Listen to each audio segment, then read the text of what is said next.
Good morning, good afternoon, good evening, प्यारे बच्चों. Now in this lecture we will be concentrating in the term momentum, linear momentum. To start, if I ask you, okay, we have suppose two bodies. These are the two situations. One is a train running with velocity 2 km/h. Okay, and another one is honeybee, and that honeybee is flying with a velocity 10 km/h. Now, if train has linear momentum p1 and honeybee has linear momentum p2, okay, and I ask you which of the linear momentum, which of the body will be having greater linear momentum, then जो आपका brain है ना वो आपको किस तरह से response करेगा. देखो हनी बी जो है that is running with more velocity.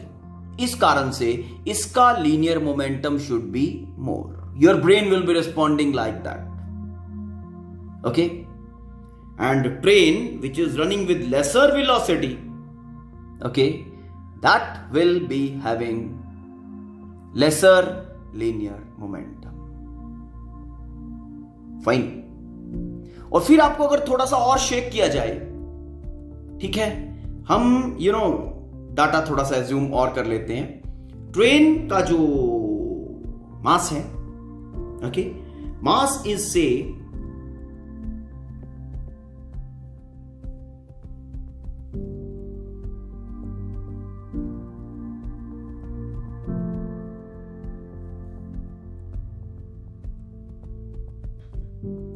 2 lakh kg. Okay, ठीक है, 2 lakh kg लोडेड है, no problem. Flying with velocity honeybee का मास कितना होगा? 20, 30 और बहुत हेल्दी हुई तो 50 ग्राम्स, 60 ग्राम्स,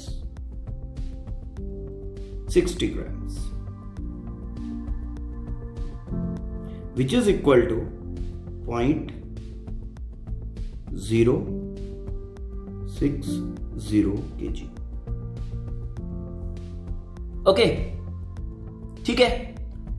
अब हम थोड़ा कैलकुलेशन पॉइंट ऑफ व्यू से चलते हैं और दोनों सिचुएशंस में लीनियर मोमेंटम फाइंड करके देते हैं आपको. लीनियर मोमेंटम ऑफ ट्रेन, आपको फॉर्मूला जरूर याद होगा, लेकिन आपका ब्रेन आपको उल्टा डिसीजन दे रहा था, ठीक है ना. आपको अब पूछे हम लीनियर मोमेंटम क्या होता है, उसमें आप कहोगे कि लीनियर मोमेंटम पी बताया था जी टीचर ने 9th क्लास में, and that is product of mass and velocity. कुछ ऐसा बताया था. चलो, linear momentum of train is equal to mass into velocity. Mass of train is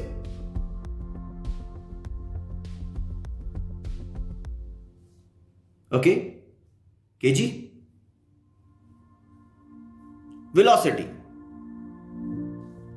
velocity कितना है? 2 किलोमीटर.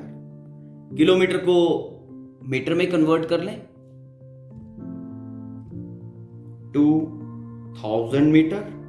आवर्स है, उसको सेकंड में कन्वर्ट कर लें, ठीक है, 1 our.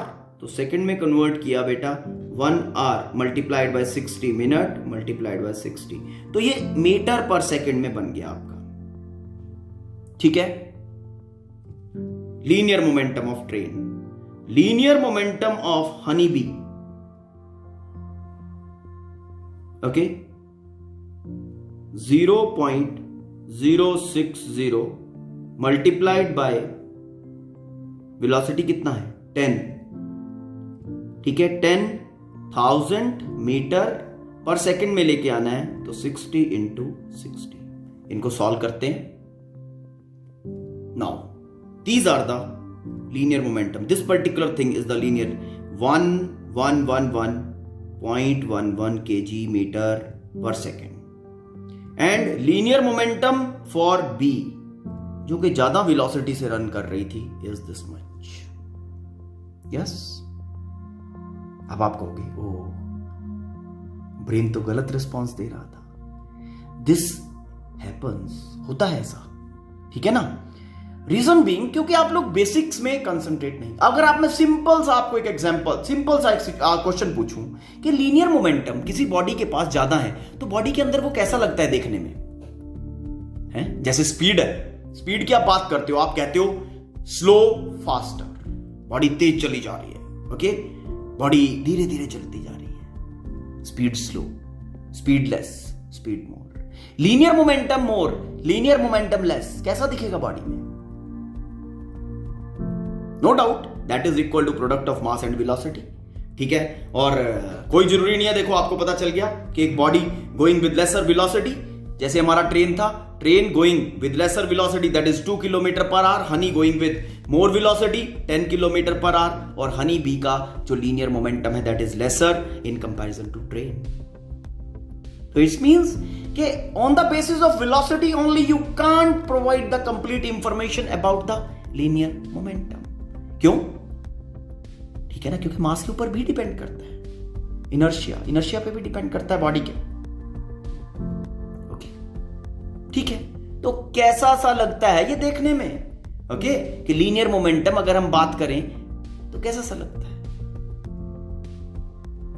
This is basically linear momentum. Linear momentum is a quantity, is a physical quantity जो हमें इंफॉर्मेशन प्रोवाइड करता है। किसके बारे में? Quantity of motion stored in the body, कि कितना मोशन बॉडी में स्टोर्ड है। How much motion is stored in the body. Now you must be thinking कि सर क्या बेवकूफ बेहुदा बात कर रहे हैं, क्वांटिटी ऑफ मोशन का कैसे पता चलेगा, है ना। देखो, क्वांटिटी ऑफ मोशन बॉडी में कितना स्टोर्ड है, अगर उसका आइडिया लगाना है, ये लो लगा लो, ये अपनी ट्रेन है, ठीक, going with 2 kilometre per our,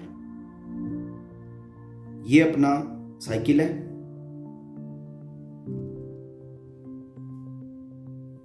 going with 7 kilometre per our. बड़ा नॉर्मल सा वेलोसिटी है, ठीक है। इसमें भी कुछ मोशन स्टोर्ड है, इसमें भी कुछ मोशन स्टोर्ड है, ठीक। मैंने क्या किया, थोड़ा सा छोटा सा ब्रेक लगाया। साइकिल में आपका ब्रेक छोटा सा होता है, छोटा सा ब्रेक से एनफोर्समेंट लगाया और साइकिल रोक दी। मान लिया ब्रेकिंग फोर्स मैंने लगाया F1, ठीक है, ओके। ब्रेक लगाया और ब्रेक लगा के इसका जो साइकिल है, साइकिल अपनी रेस्ट पे ले आया मैं। साइकिल 7 किलोमीटर से मूव कर रही थी, F1 फोर्स लगाया, ये लो, साइकिल यहां पहुंच गई और अब मूव नहीं कर रही है, 0 किलोमीटर पर आवर, मतलब रेस्ट पे ले आया। ट्रेन फोर्स लगाया F2। बेसिकली मैं क्या कर रहा हूं, whatever motion is stored in the body, मैं उसको किल कर रहा हूं by applying the opposing force, brake लगा के। जो भी इस साइकिल के अंदर मोशन फैक्टर अवेलेबल है उसको किल करना है। रेस्ट पे आ गया तो किल हो गया ना मोशन फैक्टर, अब तो मोशन नहीं है। ट्रेन फोर्स F2 लगाया और इस ट्रेन का सारा मोशन फैक्टर किल कर दिया हमने, ठीक है।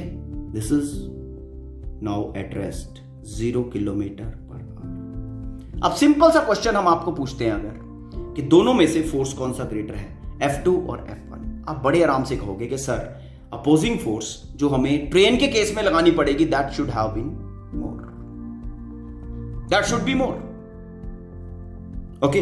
Mean F2 has to be greater than F1, क्योंकि आपके सबकॉन्शियस को पता है, ठीक, कि इस सिचुएशन में किस तरह से फोर्स काम करेगी। मैंने मोशन फैक्टर को किल कर दिया। किसके मोशन फैक्टर को किल करने के लिए ज्यादा एनफोर्समेंट लगानी पड़ी? ट्रेन की। इसका मतलब ट्रेन के पास ज्यादा मोशन फैक्टर था, उसकी वेलोसिटी कम थी लेकिन उसका मोशन फैक्टर ज्यादा था। साइकिल थोड़े से फोर्स लगा के काम चल गया, थोड़ी सी मोशन थी उसके पास, थोड़ा सा फोर्स लगाया, उसके मोशन फैक्टर को किल कर दिया। समझ में आया? शायद सिचुएशन अब क्लियर हुई हो। तो कितना मोशन फैक्टर, मैंने यहां पे मोशन फैक्टर को किल कर दिया। मोशन फैक्टर को किल करने के लिए ज्यादा एनफोर्समेंट लगाना पड़ा। जहां ज्यादा मोशन फैक्टर है, मोशन फैक्टर को किल करने के लिए थोड़ा फोर्स लगाना पड़ा जहां पे लेसर मोशन फैक्टर स्टोर्ड है। ओके, तो quantity of motion stored in the body. Okay, train के पास ज्यादा क्वांटिटी ऑफ मोशन स्टोर्ड था, तो ज्यादा फोर्स लगानी पड़ी in order to kill that quantity, in order to make that quantity zero. Okay, cycle was having lesser quantity of motion stored in it. Okay, तो उसके motion factor को किल करने के लिए थोड़ा फोर्स लगाने की जरूरत पड़ी। समझ में आया? तो quantity of motion stored in a body is defined by linear momentum. Fine. Okay, तो उसको मेजर करने का जो तरीका बनाया गया, कैलकुलेट करने का, okay, now this is secondary issue. आप लोग इसको प्राइमरी सोचते थे, अब ये सेकेंडरी चीज है।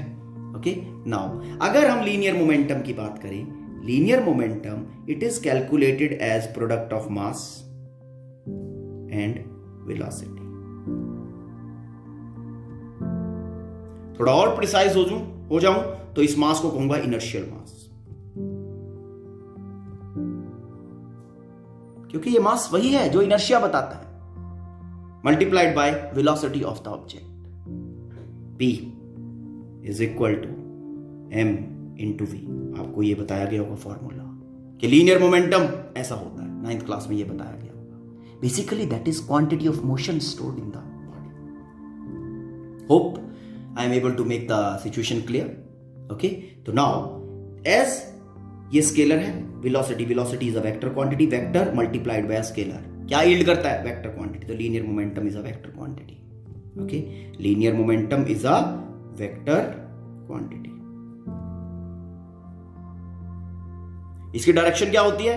Whatever will be the direction of velocity, that same will be the direction of linear momentum. Direction of p vector is parallel to velocity vector. Units क्या होंगे?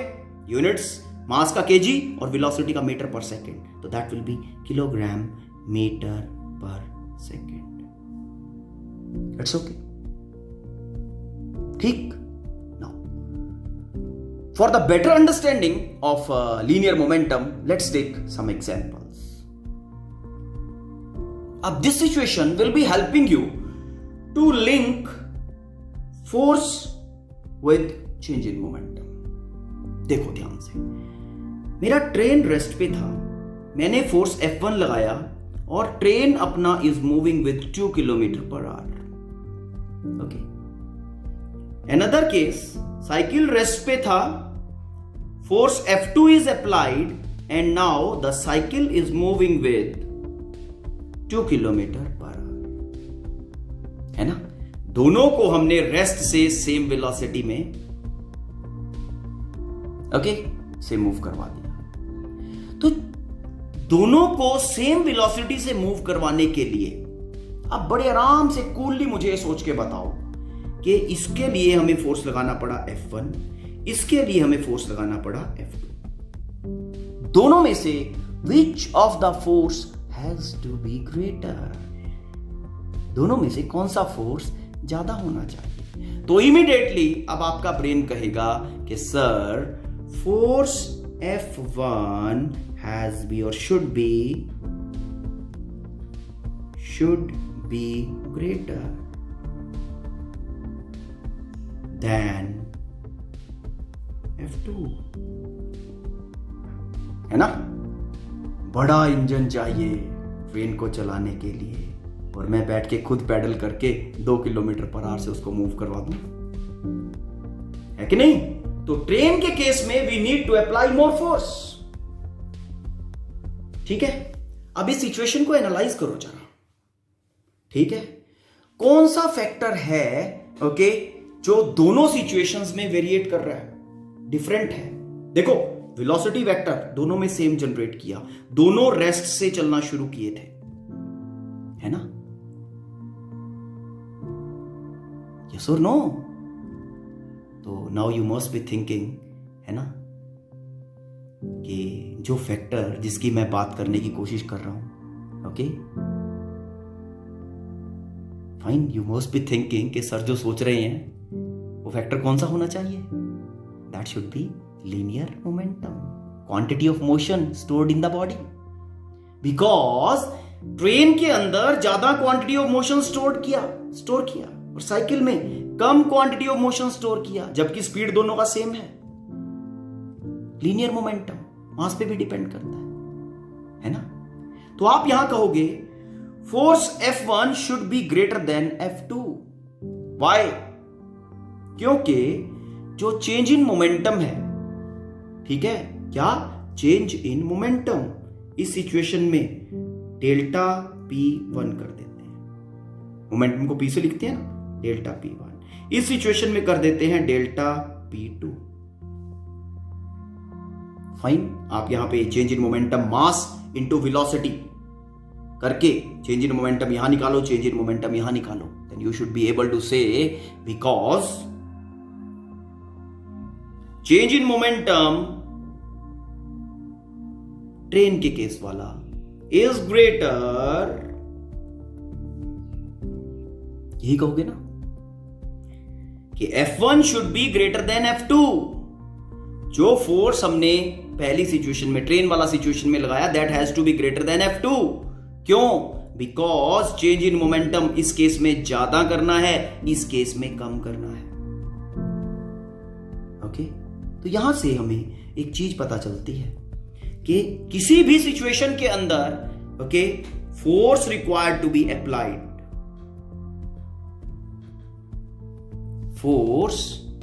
force required to be applied, that is F, directly proportional to change in momentum। अब simply अगर आप यहां पे देखो, reverse करो, मतलब यहां से यहां साइकिल को रेस्ट पे लेके आना चाहते हो, छोटी सी ब्रेक लगा के काम चल जाएगा, मतलब थोड़ा सा फोर्स लगाना पड़ेगा क्योंकि उसका चेंज इन मोमेंटम थोड़ा करना है। ट्रेन के सिचुएशन में चेंज इन मोमेंटम आपको ज्यादा करना है रेस्ट पे लाने के लिए, इस कारण आपको बड़ी ब्रेक लगानी पड़ती है, ज्यादा एनफोर्समेंट वाली ब्रेक लगानी पड़ती है। Got it? ठीक है बेटा। तो force required to be applied in some situation, okay, that is directly proportional to change in momentum. जितना ज्यादा चेंज इन मोमेंटम, ओके, करना है, अगर मोमेंटम बढ़ाना है तो फोर्स जो है उसको मोशन के डायरेक्शन में लगा दो, अगर मोमेंटम कम करना है तो force against the direction of motion लगा दो। But one thing is for sure कि force required to be applied जो होगी F, directly proportional to change in momentum होगी। जितना ज्यादा मोमेंटम बॉडी के पास स्टोर्ड होगा, क्वांटिटी ऑफ मोशन बॉडी के पास स्टोर्ड होगा, उतना ज्यादा आपको एनफोर्समेंट लगाना पड़ेगा। Okay, now let's take one more situation. ठीक है, this situation I am taking just to make you understand कि जो फोर्स अप्लाइड है वो सिर्फ चेंज इन मोमेंटम पे डिपेंड नहीं करता, किसी और चीज पे भी डिपेंड करता है। अभी लेके आता हूं, देखो। ठीक है, ये सिचुएशन एनालाइज करो, you yourself will be knowing. Cycle, okay, rest पे है, 2 किलोमीटर पर आवर से मूव कर रहा है। साइकिल रेस्ट पे था, सम फोर्स लगाया, 2 किलोमीटर पर आवर से मूव कर रहा है। लेट फोर्स अप्लाइड यहां पे F1 है और यहां पे F2 है, F2 एंड F1। अब बड़े आराम से आप कहोगे कि F1 should be equal to F2, but अभी मेरा सिचुएशन कंप्लीट नहीं हुआ है।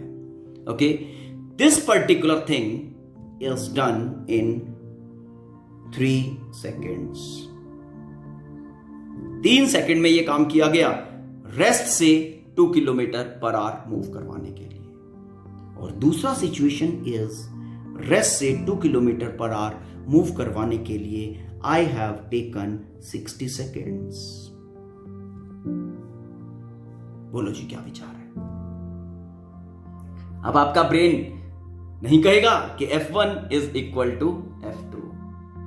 0 से रेस्ट से 2 किलोमीटर पर आवर, ओके, मैं लेके आया साइकिल को बाय अप्लाइंग फोर्स F1, लेकिन this particular thing is done in 3 seconds. Okay, rest से 2 किलोमीटर पर आवर वाले सिचुएशन में लेके आया बाय अप्लाइंग फोर्स F2, लेकिन this particular thing is done in 60 second, इसको 60 सेकेंड्स मिल रहे हैं। अब आप स्माइल करते हुए क्या रिस्पॉन्स दे रहे हो? Okay, you must be thinking कि F2 शुड बी ग्रेटर और लेसर। बोलो, हाँ? F2 should be less than,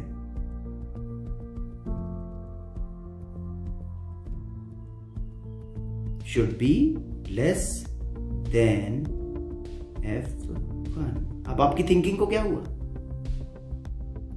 हाँ? थिंकिंग ने उल्टा रिस्पॉन्स दिया ना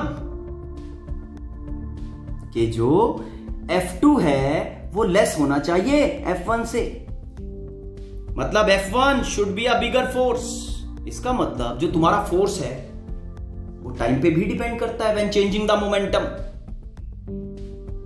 okay, when considering the change in momentum the force applied also depends on time.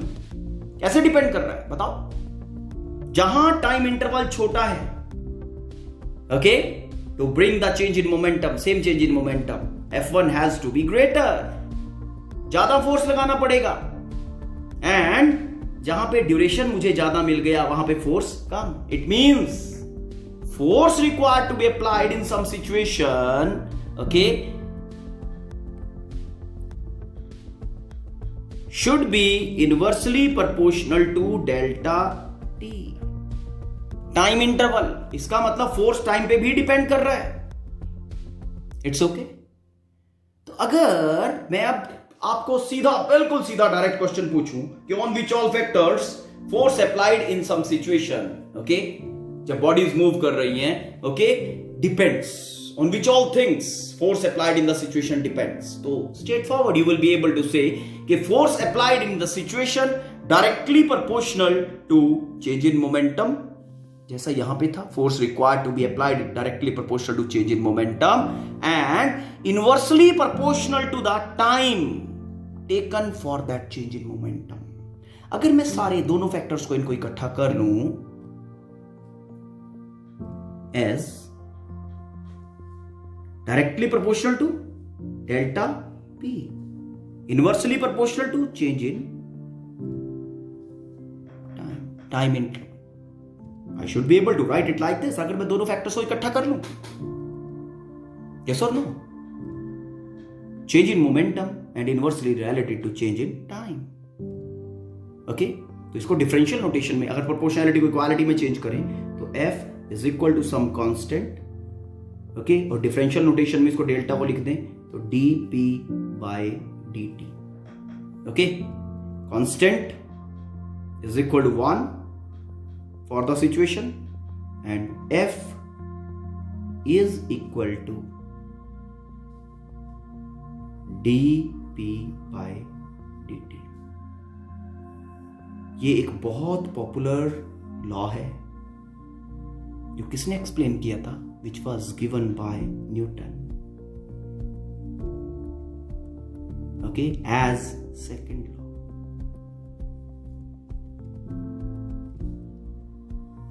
This is your Newton's second law of motion basically।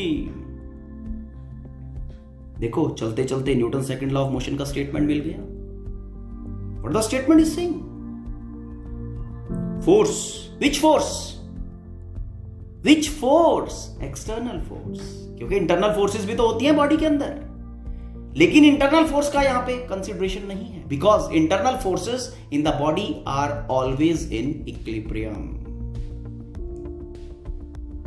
अब यहां पे F की बात कर रहे हैं, F के दो पार्ट्स हो सकते हैं, इंटरनल भी एक्सटर्नल भी, है ना?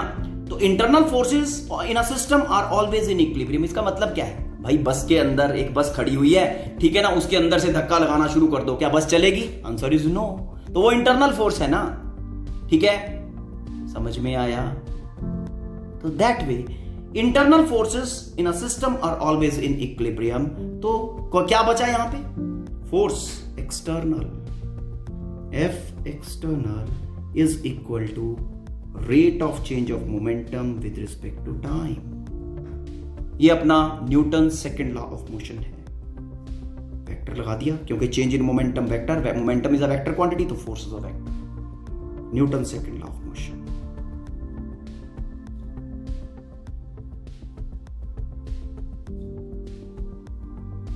यहां से आप इसका डेफिनेशन भी बना सकते हो। क्या बनेगा definition? External force required to be applied in any situation is equal to rate of change of momentum with respect to time. It's okay? समझ में आ गया बेटा? देखो बड़ा सिंपल है। मैंने Newton second law of motion को डिफाइन करने के लिए सिर्फ इस स्टेटमेंट, यही जो मैथमेटिकली लिखा उसी को लिखा है यहां पे।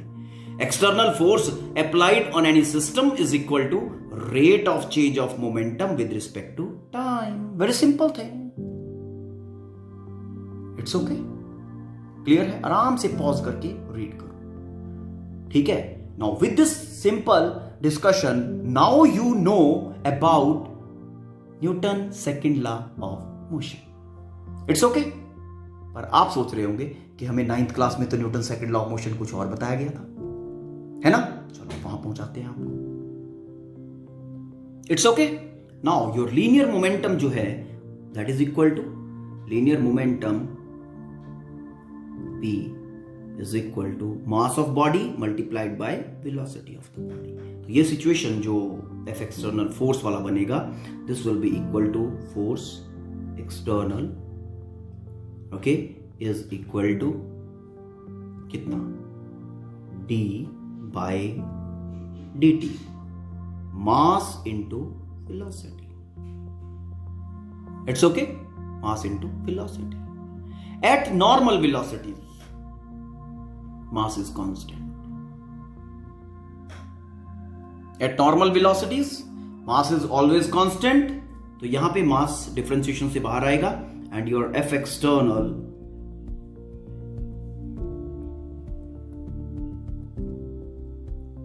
will be equal to mass here, it will become dv by dt.